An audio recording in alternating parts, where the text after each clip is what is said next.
नमस्कार, राधे राधे दोस्तों। मीना देवी के चैनल में आप सभी का स्वागत है। आप लोग को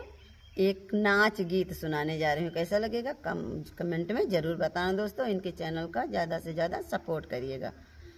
बाबा बोए चवरैया नदी के तीरे वहाँ, बाबा बोए चवरैया नदी के तीरे वहाँ, बाबा बोए चवरैया नदी के तीरे वहाँ, नदी के तीरे वहाँ हो नदी के तीरे वहाँ, बाबा बोए चवरैया नदी के तीरे वहाँ, बाबा बोए चवरैया नदी के तीरे वहाँ। जब चवरैया बोवन गईली, जब चवरैया बोवन गईली, बोवे देवर भौजैया नदी के तीरे वहाँ, बोवे देवर भौजैया नदी के तीरे वहाँ, बाबा बोए चवरैया नदी के तीरे वहाँ, नदी के तीरे वहाँ हो नदी के तीरे वहाँ, बाबा बोए चवरैया नदी के तीरे वहाँ, बाबा बोए चवरैया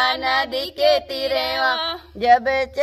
चवरैया सींचन गईली, जब चवरैया सींचन गईली, सिंचय देवर भौजैया नदी के तीरे वहाँ, सिंचय देवर भौजैया नदी के तीरे वहाँ, नदी के तीरे वहाँ हो नदी के तीरे वहाँ, सिंचय देवर भौजैया नदी के तीरे वहाँ, बाबा देवर भौजैया नदी के तीरे वहाँ, बाबा बोए चवरैया नदी के तीरे वहाँ, बाबा बोए चवरैया बाबा बोए चवरैया नदी के तीरे वहाँ, बाबा बोए चवरैया नदी के तीरे वहाँ। जब चवरैया काटन गईली, जब चवरैया काटन गईली, काटे देवर भौजैया नदी के तीरे वहाँ, काटे देवर भौजैया नदी के तीरे वहाँ, नदी के तीरे वहाँ हो नदी के तीरे वहाँ, काटे देवर भौजैया